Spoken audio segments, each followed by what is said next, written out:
Good morning. One of the things that always kind of strikes me about each time I encounter the scriptures and I'm preparing for homily or I'm praying with the scriptures, I kind of like when I'm reading, I expect something in me to be jolted, like, you're doing something wrong, David, and so this is what the Lord wants you to do. A corrective. In today's gospel, there's something else going on. Because initially, as Jesus is walking with his apostles, they're coming back from Capernaum, having walked the dusty and hot streets of Galilee. They're talking about who wants to be the greatest. And then as the time they get back to the home, they're kind of reluctant to share with Jesus what they had been talking about along the way because they anticipated a backlash.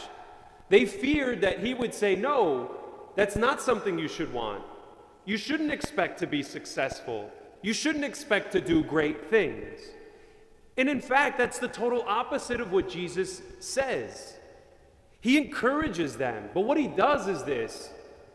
He encourages them in their willingness, their desire to want to do great things, but he corrects their perspective, or rather the reasons why they want to do those things. As I mentioned, the Lord's response is so surprising. He doesn't tell them that they should desire to excel, to achieve, to do great things. He doesn't commend or condemn that very normal and natural impulse to want to do great things, to want to make a difference.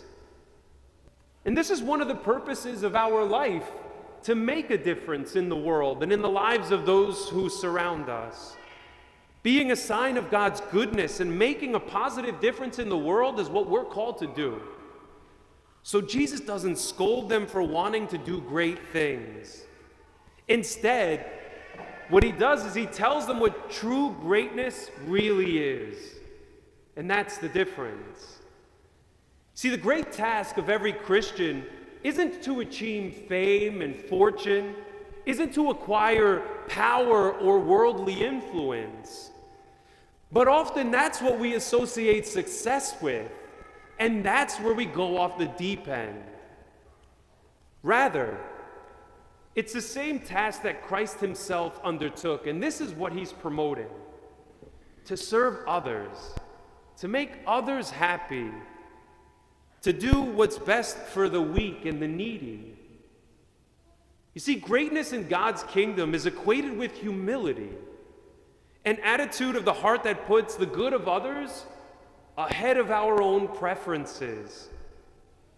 Jesus' attitude is self-giving, not self-getting. He doesn't say to his apostles, don't strive to achieve great things, but he does point out where true, lasting fulfillment and greatness really lies. It's in loving one's neighbor as Christ has loved us. That's the part the apostles missed. That's the part we often miss. Jesus is the servant Lord. He and his faithful disciples are called to follow in these demanding steps just as we are. And it's not easy. Often I think an example helps to clarify a point. So here's one.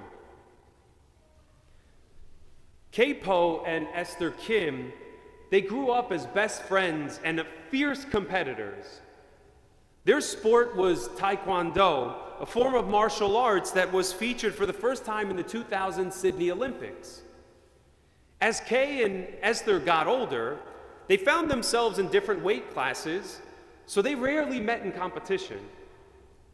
Well, in the pre-Olympic trials, they were each favored to win their classes. There was just one problem.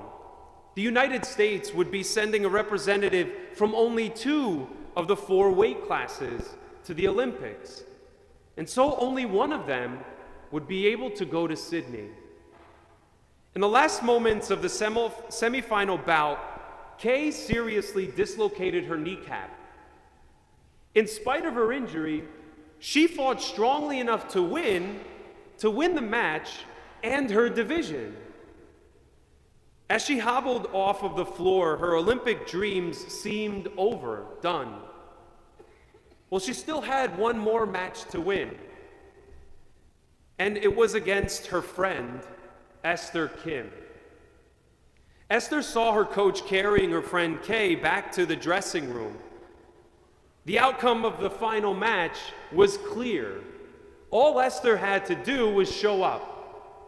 All she had to do was be there, and she was on her way to the Olympics because her friend was injured. Her injured friend didn't have a chance, clearly, and so Esther, not Kay, would be going to the Olympics. But Esther saw the situation from a different perspective, as the chance to do something truly great for her friend. She decided to bow out of the final match and concede victory to her injured friend. She gave up her Olympic dream so that Kay could realize hers. When Esther informed Kay of her decision, naturally she protested. But Esther told her this: "You deserve it more than I do. I'm not throwing my dreams away. I'm putting my dreams in you. I'm not throwing my dreams away. I'm putting my dreams in you." Esther later stunned reporters when she said, "There's more than one way to be a champion." She saw with a different perspective. She didn't see success according to the standards of the world. She saw it according to a different standard. And look at the great good it did. Friends, I think most of us, if not all of us, were able to see the beauty in humility and how it's so important and wonderful to provide humble service to others. I don't think anyone can argue that point. I think we all agree. We can understand intuitively why this is a mark of true success. We see that as on a higher standard. But putting that idea into practice is not so easy. We're willing to commit random acts of kindness now and then because, really, if we're honest, they make us feel good. But real progress towards spiritual maturity, it requires a deeper commitment where I'm not the first. The best place, I would say, to implement this plan of true success is probably the hardest place of all. It's at home. It is with our closest relationships, those of our family, that natural selfishness tends to come out more easily, right? And so, to transform those tendencies, to purify them and grow in the virtue of humility, we need to attack them in that place, at home. Humbly serving our spouse, our siblings, our parents. This, friends, is true Christ-like virtue. This is where we forge a Christ-like heart. It's in the hardest place often to do just that. But we are so reluctant to do this at home and with our relationships because sadly, these areas, these relationships in our home, they become zero-sum arenas, right? This is where humble service, it costs too much in the game where losing constantly, evaluating who's winning or losing, is not worth the cost. Our family members, though, they know us well. They're familiar with our tantrums and with our idiocentric habits. Well, that's why the home is the best place to grow in humility in the pursuit of real success.